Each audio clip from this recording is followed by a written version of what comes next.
उत्तर प्रदेश पंचायत चुनाव को लेकर के लगातार सुनवाई और उसके बाद तारीख पर तारीख यही मिलता था। लेकिन अब जानकारी मिली है कि 3 अगस्त को chief justice Allahabad high court सुनवाई करने वाले हैं पंचायत चुनाव के केस को लेकर के, पंचायत चुनाव के मामले को लेकर। अब ऐसे में उम्मीद लग रहा है कि शायद बड़ा फैसला आने वाला है। और सबसे महत्वपूर्ण बात यह है कि उस दिन इलाहाबाद हाई कोर्ट में एक नहीं, दो नहीं, बल्कि 3 केस हैं, जिसमें 2 केस जो हैं वो चीफ जस्टिस के पास में है और एक केस की सुनवाई जो है वो अलग है।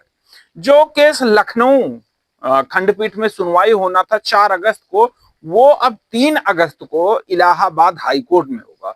लखनऊ के जो वकील हैं वो वीडियो कॉन्फ्रेंसिंग के जरिए चीफ जज जो हैं वो सुनवाई करेंगे और उसके बाद में देखा जाएगा ये कि क्या कुछ निर्णय निकल कर सामने आता है, क्या कुछ होता है, क्या कुछ उस पर जो है वही तारीख पर तारीख मिलता है, या कोई महत्वपूर्ण जो निर्णय है, जो फैसला है वो सुनाया जाता है।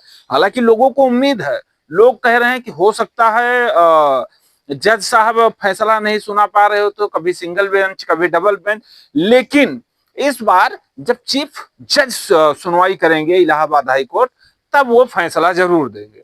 और सबसे खास बात कि जो ग्राम प्रधानों के कार्य पर रोक लगाने की बात सामने आई थी, याद होगा आपको, 25 जून की खबर है। 25 जून को जो फैसला आया था, कहा गया था कि ग्राम प्रधानों को कार्य करने की अनुमति नहीं दी जा रही है। और उसके बाद कुछ जिलों में जो है ग्राम प्रधानों को बजट नहीं दिया जा रहा था।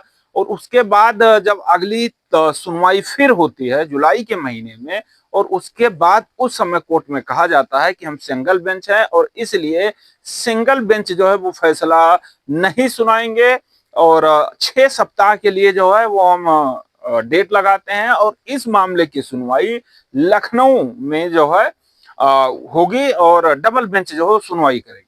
लेकिन अब लखनऊ में डबल बेंच सुनवाई नहीं करेगी, बल्कि चीफ जज जो है इस मामले की स्वयं सुनवाई करेंगे। उम्मीद है, आशा है, विश्वास है कि चीफ जज जब मामले की सुनवाई करेंगे तो बड़ा फैसला जो है वो आने वाला है 3 अगस्त को। 3 अगस्त को जो सुनवाई है वो शाम को 3:30 बजे का टाइम दिया गया है। बताया गया है कि शाम 3:30 बजे इस केस की सुनवाई होगी। वैसे में सोशल मीडिया पर तो तरह तरह की चीजें जो है वो आती रही हैं, पहले भी अभी भी आती हैं। सुनवाई होगा नहीं होगा, जज साहब बैठेंगे नहीं बैठेंगे, सुनेंगे नहीं सुनेंगे, तमाम तरीके से चीजें। लेकिन उस दिन जो सुनवाई है वो महत्वपूर्ण है। महत्वपूर्ण इसलिए है कि अभी जब हाल ही में सुनवाई था और सुनवाई 27 तारीख के करीब में सुनवाई था। सुनवाई के दौरान जो है ओबीसी आयोग के जो नए वकील आए थे, उन्होंने कहा था कि अभी हम नए आए हैं और इस केस को समझने के लिए, इस केस के बारे में थोड़ा जानकारी करने के लिए हमें थोड़ा समय चाहिए। और फिर कोर्ट ने जो है वो 1 सप्ताह के करीब का समय दिया था और सोमवार को यानी 3 तारीख को सुनवाई होने वाली है, 3 अगस्त को। और 3 अगस्त को भी लखनऊ का जो केस है वो भी आ गया है, यहीं पर उसका भी सुनवाई होने वाला है। तो 3 तारीख को महत्वपूर्ण फैसला आने वाला है। इंतजार करिएगा। 3 तारीख को आपको वीडियो कॉन्फ्रेंसिंग के जरिए कोशिश करेंगे कि हम भी जुड़ें और जुड़ने के बाद समय समय पर जो है वो आपको अपडेट देते रहेंगे, आपको बताते रहेंगे कि क्या कुछ हुआ, क्या कुछ निस्तारण होने वाला है।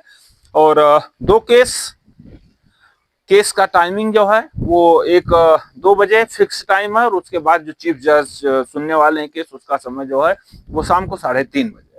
तो इंतजार रहेगा और शायद पंचायत चुनाव को लेकर कोई खुशखबरी आ जाए, क्योंकि उत्तर प्रदेश की जनता जो है वो बेसब्री से इंतजार कर रही है और उत्तर प्रदेश की जनता भी चाह रही है कि इस मामले में अब दूध का दूध और पानी का पानी अलग हो जाए। यानी दूध और दूध, पानी का पानी कहने का मतलब ये कि इस मामले में अब क्लियरिटी आ जाए कि पंचायत चुनाव किस महीने में होने वाला है, कब होने वाला है। पंचायत चुनाव को लेकर सरकार क्या कुछ तैयारी कर रहे हैं, राज्य निर्वाचन आयोग क्या कुछ तैयारी कर रहा है, और खास करके पिछड़ा वर्ग आयोग जिसे ओबीसी आयोग कहते हैं, ओबीसी आयोग इस मामले को लेकर क्या कुछ तैयारी कर रहा है। चीजें स्पष्ट हो जाए, एक टाइमलाइन आ जाए कि हाँ इस महीने में चुनाव कराया जाएगा, इस महीने में ओबीसी आयोग अपना रिपोर्ट देगा, इस महीने में आरक्षण होगा और उसके बाद जो प्रत्याशी हैं, चाहे वो ग्राम प्रधान, बीडीसी, जिला पंचायत के हों, वो अपनी तैयारी जो है वो फिर से शुरू